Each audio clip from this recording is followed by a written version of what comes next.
Good morning students, मैं doctor तृप्ति विजयवर्गीय अपने study channel by doctor Tripti Vijayvargiya YouTube channel पर आप लोगों का वेलकम करती हूँ। कॉमर्स और मैनेजमेंट के बहुत सारे वीडियोस के जरिए आपको क्लासेस देने के बाद आज की क्लास में मैं आपको बताने वाली हूँ मैनेजमेंट के कितने लेवल्स होते हैं।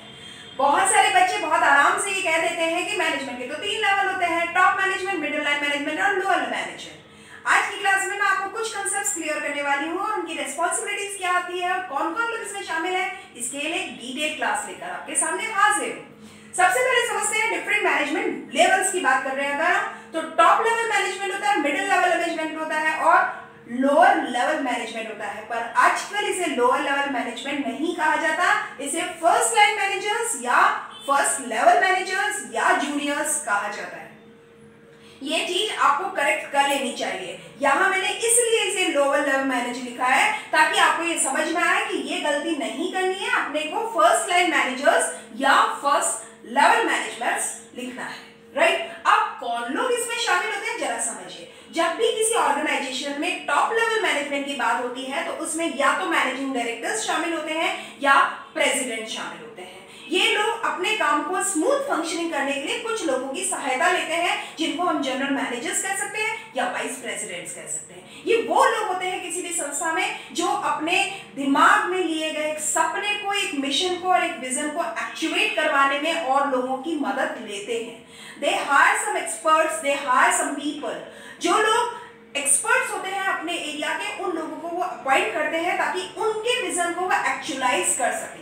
किसी भी ऑर्गेनाइजेशन की सक्सेस या फेलियर के रिस्पॉन्सिबल होते हैं टॉप लेवल मैनेजर्स। इन मैनेजर्स का काम क्या होता है, वो किसी भी संस्था की कॉर्पोरेट लेवल कह लो, चाहे उसकी पॉलिसीज कह लो या उसके ऑब्जेक्टिव्स कह लो, उनको वो फॉर्मुलेट करते हैं, उन स्ट्रेटजीज को बनाते हैं जिसके जरिए एक ऑर्गेनाइजेशन अपने सक्सेस को गेन करती है। इसके अलावा लोग रेस्पॉन्सिबल होते हैं उस ऑर्गेनाइजेशन की ओवरऑल परफॉर्मेंस को या उसके रिजल्ट्स को। मार्केट में उसकी रेपुटेशन क्या होगी just because of the top level managers policies.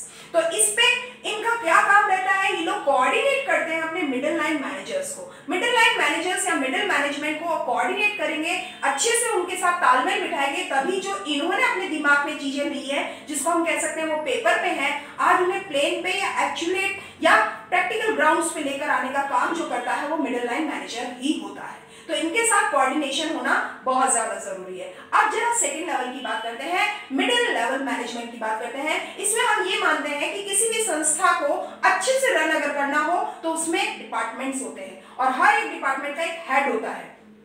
अगर हम यहाँ मान लेते हैं कि प्रोडक्शन डिपार्टमेंट है तो प्रोडक्शन मैनेजर हो गया, फाइनेंस मैनेजर हो गया, एचआर मैनेजर हो गया, मार्केटिंग मैनेजर हो गया और आर&डी मैनेजर्स हो गए जो रिसर्च एंड डेवलपमेंट को देखते हैं। इन सब लोगों का क्या काम होता है, वो अपने डिपार्टमेंट की सक्सेस और फेलियर के लिए रिस्पॉन्सिबल होते हैं।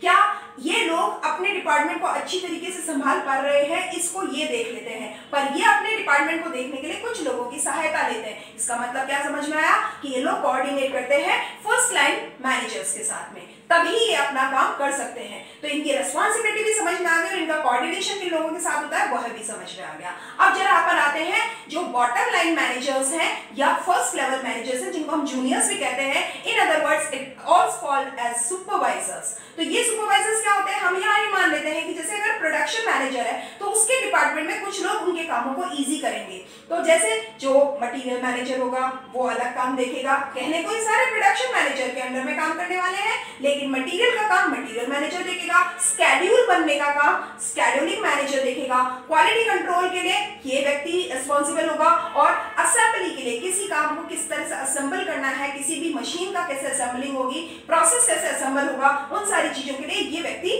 रिस्पॉन्सिबल होगा। तो ये अभी एक डिपार्टमेंट के अंदर में अलग अलग कामों का डिवीजन हुआ है। छोटे छोटे डिवीजन में ही एक काम को कंप्लीट किया जा सकता है। इसी तरीके से फाइनेंस में भी अलग अलग एक्सपर्ट्स की नीड होती है, एचआर में भी अलग अलग एक्सपर्ट्स की नीड होती है और मार्केटिंग और आर&डी सेक्शन को भी अलग अलग लोगों की जरूरत पड़ती है। तो इसका मतलब ये हो गया कि ये सारे लोग मिलकर एक डिपार्टमेंट के लिए रेस्पॉन्सिबल हो गए। तो हम ये कह सकते हैं जो भी ऑपरेटिंग वर्कर्स होते हैं, ऑपरेटिंग एम्प्लॉयज होते हैं, these people are included in the first level managers.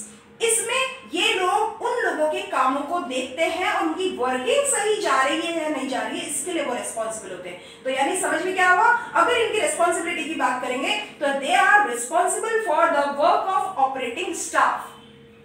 काम करने वाले लोगों के वर्किंग के ऊपर इनकी नजर होती है और वो उनके साथ कोऑर्डिनेट करते हैं। तो कहा जा सकता है कि फर्स्ट लेवल मैनेजर्स होते हैं वो कोऑर्डिनेट करते हैं विद ऑपरेटिंग एम्प्लॉइज। इस तरीके से पूरी एक संस्था में 3 लेवल के जरिए किसी काम को कंप्लीट करवाया जाता है और ऑब्जेक्टिव्स को गेन किया जाता है।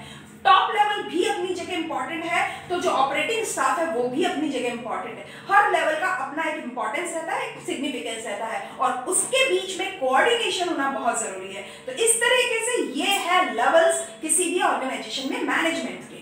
तो आज की क्लास में इतना ही। डिफरेंट मैनेजर्स लेवल जो है ये आपको जरूर समझ में आया होगा, आपको रिस्पॉन्सिबिलिटी समझ में आई होगी, कितने लोग और कैसे इस तरह से शामिल होते हैं, उनका क्या काम रहता है, किस तरह से कोऑर्डिनेशन करते हैं, किन लोगों के साथ कोऑर्डिनेशन करते हैं, ये आज की क्लास में मैंने आपको बता दिया। आज की क्लास में इतना ही। जुड़े रहिए, जोड़ते रहिए, आगे की क्लासेस के लिए बने रहिए। Thank you for keep watching my videos regularly. Thank you.